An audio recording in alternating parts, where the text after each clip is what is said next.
that much violence, but every Saturday, you know, the Teds come down here and the punks come down here. You know, they sort of group together and, you know, there's clashes and things like that, but I think it's a bit blown up, really. Some people think little girls should be seen and not heard, but I think, oh, bondage! Up yours! 1, 2, 3, 4!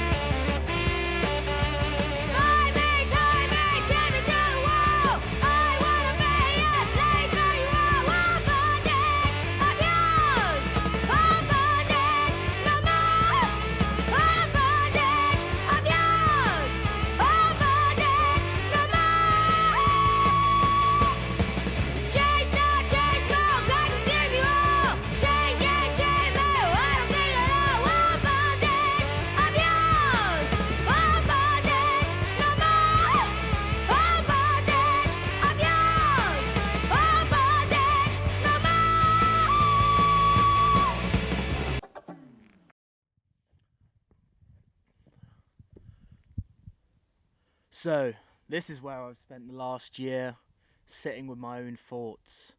When the world resumes, it's going to be a very different place. Our greatest strength against injustice is communication, and without it, lawmakers have gone largely unopposed in the media. They've cut community infrastructure, the welfare state, and individual freedoms. The Tories have cut everything but the kitchen sink in the name of austerity capitalism, leaving large swathes of the British public behind. Media conglomerates define these discourses and play a crucial role in spinning narratives that shift blame away from government spending and the impact of austerity. The cutting of police budgets has been the main discourse around the cause of increased serious youth violence in the capital and around the rest of the UK. Musical subcultures too often get used as scapegoats, with major tabloid media targeting black and urban music genres, thereby inciting a moral panic. This topic is intrinsically linked to race relations in this country. Once reggae entered the subcultural repertoire in the 60s, followed shortly and inspiring the punk movement, political themes of resistance partly displaced the moral and generational conflict as the raw materials for young people's cultural expression. My argument in this film is that economic well-being and the mass poverty we've seen under Tory austerity is the main cause of serious youth violence. But the blame is often shifted, with our media scapegoating cultural expression from the poorest sectors of our society. My main interest in this topic is how popular culture communicates disassociation from normative British values, promotes change, and the various other meanings that we can draw on from these musical movements. There are so many contexts from our history we could view this from, but I want to start with a movement that communicated a solid, coherent message. A time of national bankruptcy, cuts to social services as austerity capitalism hit Britain. The right-wing press singing the same old tune of hate and scapegoating as the National Front were on the march. A new movement arrived to fight racism and fascism through musical expression.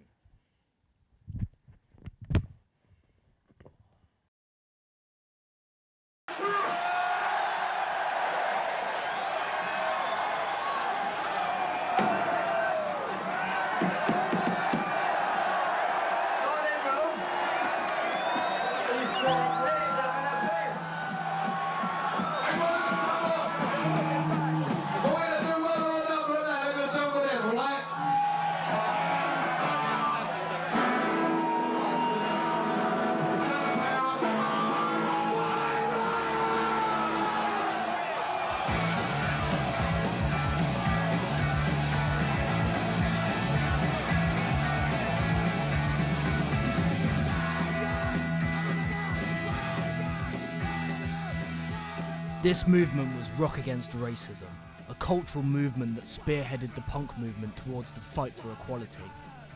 1978, the National Front were gaining power and immigrants lived in fear of violence. People gathered to watch artists like The Clash in a grassroots campaign to convey a coherent message of anti-racist, anti-fascist and activism. It showed that musical and radical youth music could do more than entertain. It could make a difference. Punk is an important case study when we look at the relationship between music subculture and violence. Punks wrote songs about their own lives. As such, they often took transgressive and confrontational stances, like the Clash glorifying riots. Although punk shone as a facet for resistance, it did so briefly, and like any other musical form, lacked a clear and coherent agenda politically, with association from both sides of political extremism. Therefore, the dominant themes taken from punk as a movement is its excessive violence that provoked mainstream criticism. Punk has been explored by many academics interested in British youth subculture, provoking themes of juvenile behaviour, escaping the adult world, and a crisis of masculinity. Missing from most discussions is punk's anti-establishment and anti-fascist ideology that rejected the state's legitimate claim on violence, but also prefigures a model of community safety and self-defence in a society without police. Police corruption and racism was much more blatant at this point. Many supported the National Front. Their leader Martin Webster recognised this fact. Keep our country free from invasion when the invaders have got black, brown and yellow faces. Before we start the meeting, we have a debt of gratitude to pay to the police today.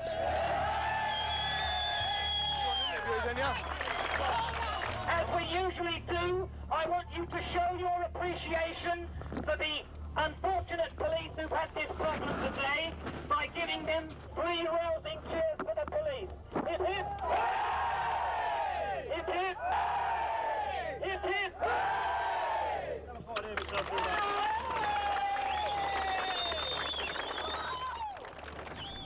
Webster would always say you wouldn't believe the amount of senior police officers to support the National Front. Well, this was seen at the Battle of Lewisham, where police clashed with protesters. Despite the good done by the movement, punk's main legacy is linked to cultural and social divides within society, and its embrace of violence, challenging British values. This attitude set the tone for the UK's popular culture of resistance, as said by the grandfather of grime.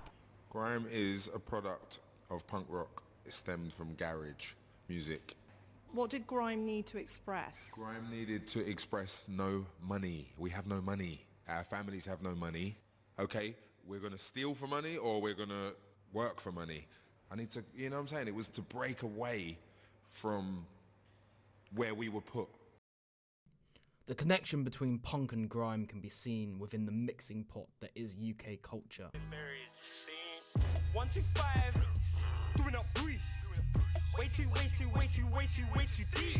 A prime time television!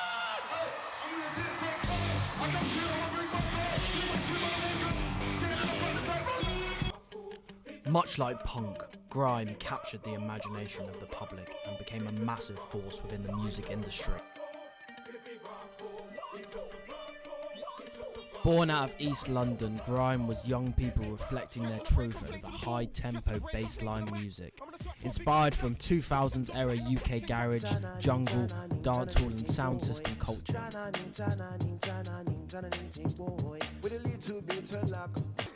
am the incredible general. Sensational with the coming. Incredible general. Select to that left.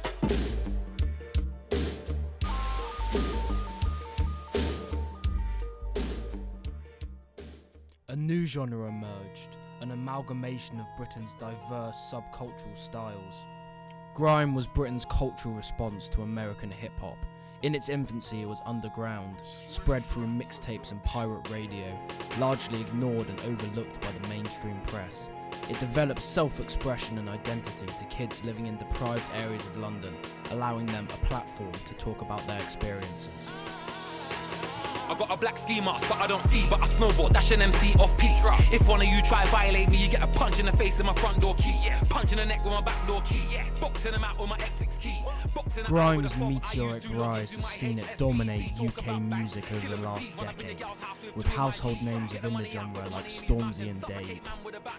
Today grime is mainstream, but the scene emerged from the dirt, persistent through oppression, censorship and vilification.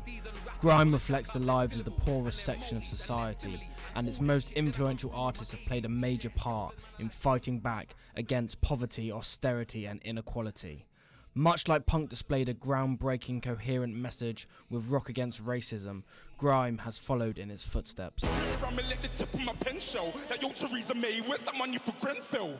Well, you thought we just forgot about Grenfell, you criminals, and you got the truth to call us savages. You should do some jail time, you should pay some damages. You should burn your house down and see if you can manage this. So where's the discussion on wages and budgets, how they made them redundant? When I was a young'un, the letters in our car said my mum was overdraft, but somehow I still had dinner money in my pocket. At old school jungle selection, come through humble a veteran. 10 years since the first album, 10 years no daytime radio, 10 years still touring, natural supporters, we all know why they don't play me though. I'm that rapper about matters that actually matter, challenging power, what? Every single tour is 10% more now, why do you think that happens? Content matters, albums matter, songs they matter, lyrics they matter. Grime, consistent with the history of UK subculture, has an inherent mistrust in the state and police. Police in London put up roadblocks to stop grime events happening, such as the 696 form, which required promoters to provide details of type of music, target audiences, and the ethnicity of performers. Now that grime had hit the mainstream, a new wave of music came from Britain's youth, loosely inspired by the drill sound in the south side of Chicago, popularised by Chief Keef. This would lead to the producers and artists from Britain developing the next wave of popular underground music, known for its dark melodies, sliding 808s and hard-hitting kicks. While grime evolved and was shared locally out of the mainstream public's view, the emergence of YouTube, cheaper technology to produce music, videos and share it with a growing audience would lead to it becoming one of the most vilified musical movements, UK drill. Listen, look, can't believe that I'm locked with the lifers. I was on Signal Basic, segregated from all of my niners. I never been jail, but they caught man prior. You told you in a track, you're a liar. I suggest that you go retire. Been a sexist, I've been on the curb, can't flip me your bird, I'm a rider. Drill is known for its violent lyricism.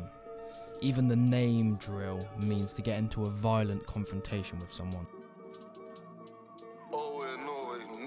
Sure, you know, yeah. I bust my gun, don't think about karma, think about that after I lean with it. Tryna hit that target, anyone I see Drill has been censored and artists have been watched closely by government and police watch lists like The Matrix. It's clear that attempts to increase police intervention have been seen to be racialised, and many would say violate not just free speech but human rights.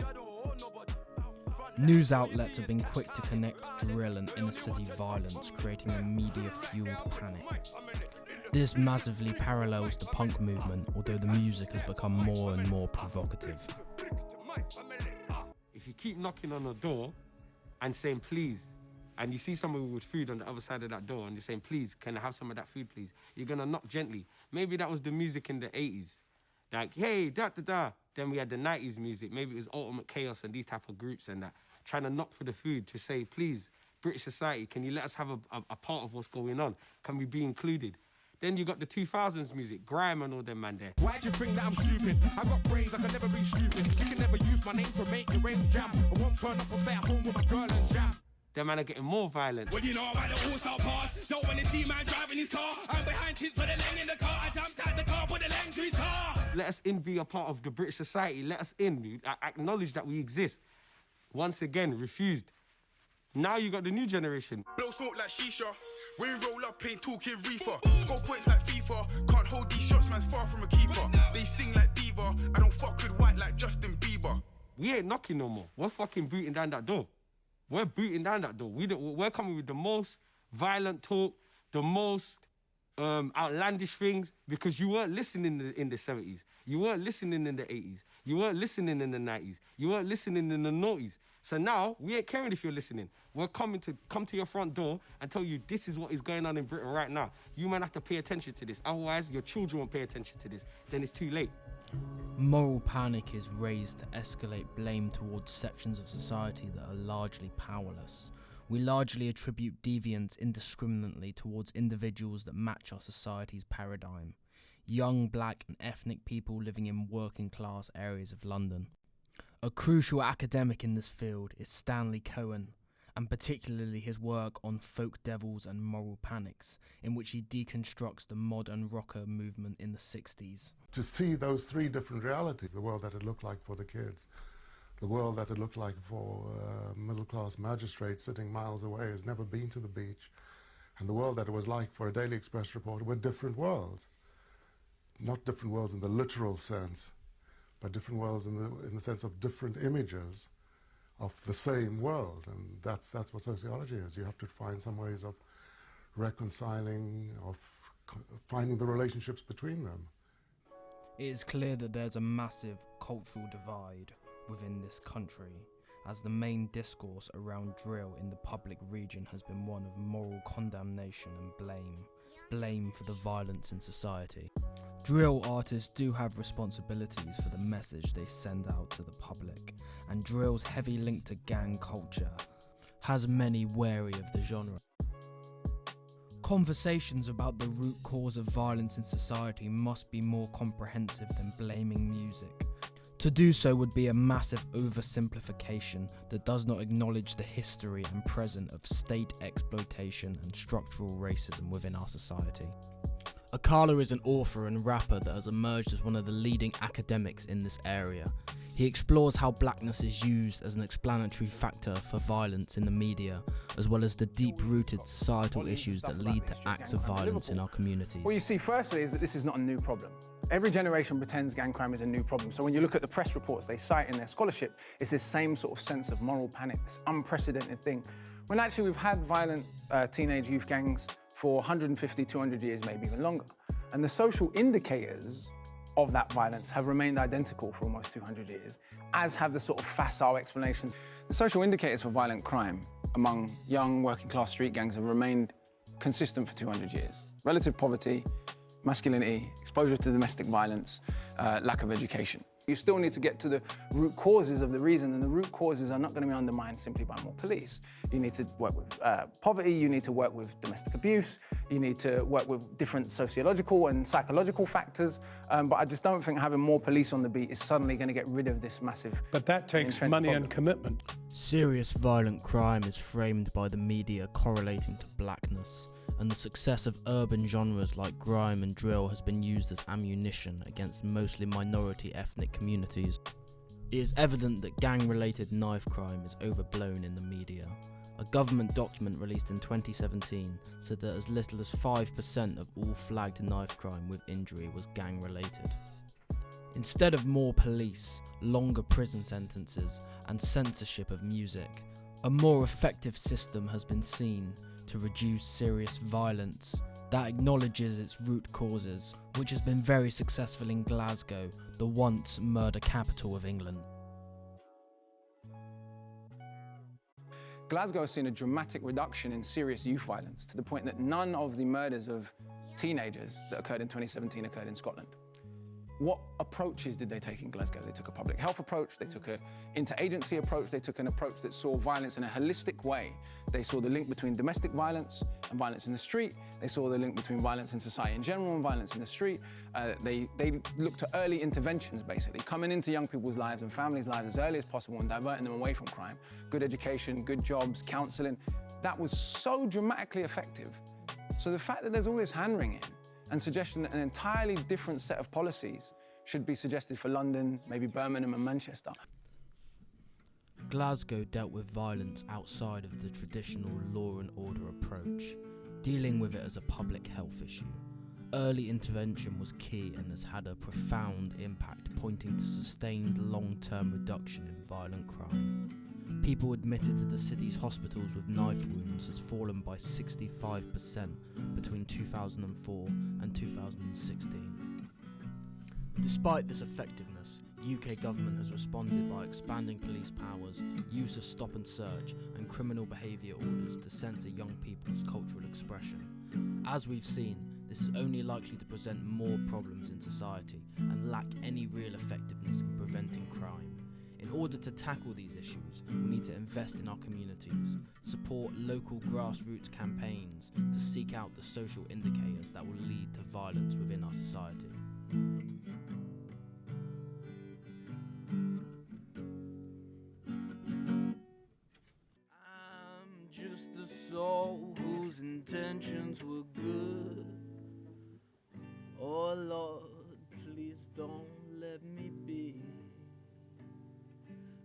misunderstood.